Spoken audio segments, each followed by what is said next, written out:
Well, hello. We are in the bigger of the two polytunnels in my garden. It is Sunday, the 16th of July, and the sun is starting to set. So we're probably a bit silhouetted in here. I'm surrounded by triffids. They have hit the roof, which is surprising considering the look at the tomatoes in the greenhouses down the bottom of the garden near the house.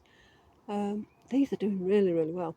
They are baby plum tomatoes, the majority of them. There's the odd one in here that is not a baby plum tomato.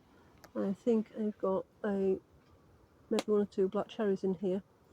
But the majority of them are from seeds saved from the baby plum tomatoes you can buy in your local supermarket. Absolutely love the baby plum tomatoes. I don't like cherry tomatoes, they're not my favourite. And the bigger tomatoes tend to, well, certainly the supermarket versions are just too watery and unpleasant. Now, last year I saved some baby plum tomatoes because I really, really want to grow them, because I thought if I can grow them myself, I'd end up with some tomatoes I really, really like. They're a bit like a Roma, in a way. Romas are a bigger version sort of thing, and I really wanted to grow them. So what I did last year is I saved the seeds from one tomato and grew them in here, and it was absolute heaven.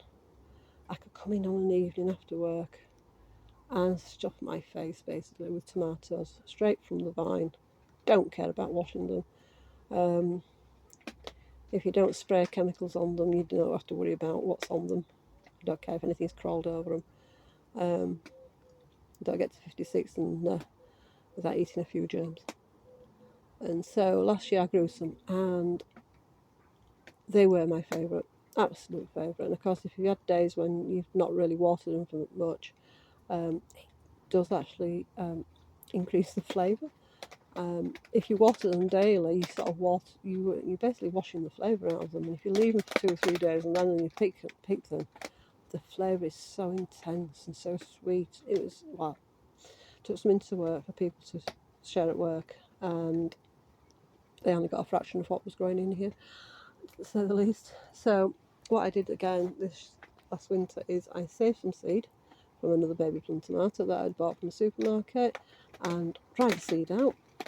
And then in the spring, I did a little experiment. I sowed the saved seed, and then I sowed some fresh baby plum tomato seeds. And you'll have to excuse the noise because it's now starting to rain again. And what I did is I set the two lots going, the fresh seeds and the saved seeds, basically the same baby plum tomato, basically, and see which was better. Now, for a short while, the fresh seed germinated faster, and they look to be growing better.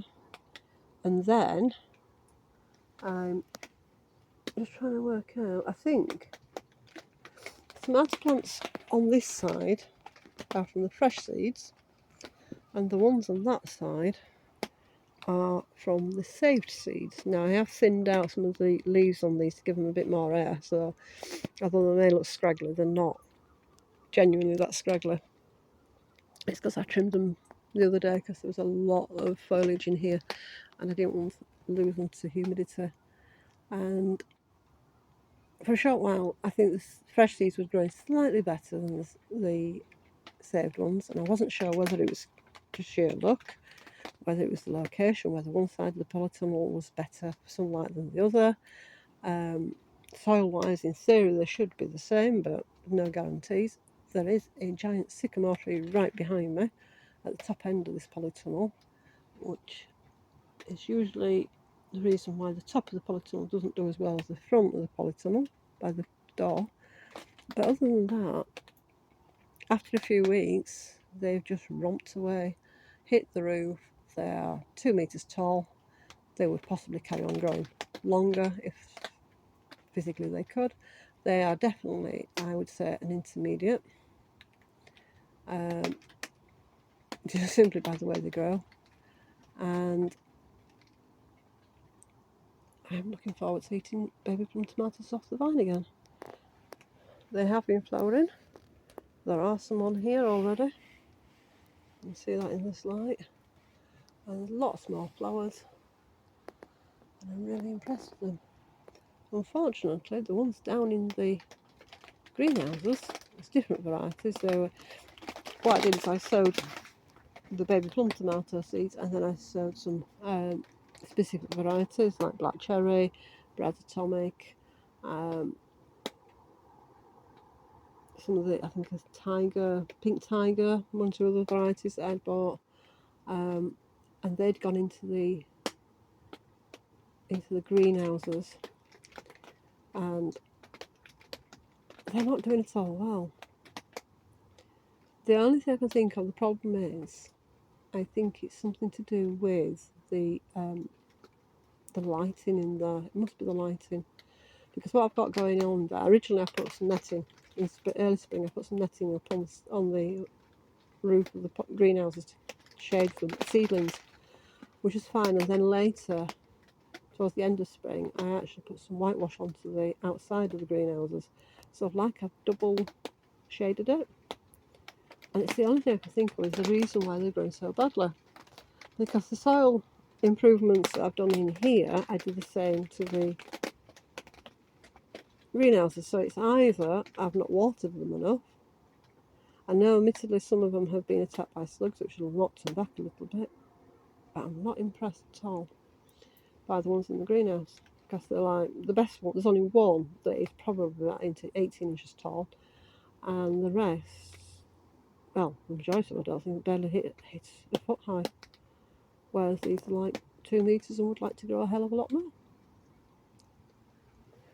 Let me tell on that one, there's one there that I've had to chop the top off. There's quite a few of them I've taken the tops off them because they were just, well, they're just getting out of hand. To say the least, they were just having a whale of a time. See that one? You can't tell because I'm a bit silhouetted now, it's getting dark. But that one, yes, it's about to be trimmed back. But in here, it's like, it's my own little jungle. I'm loving it. That's me for today.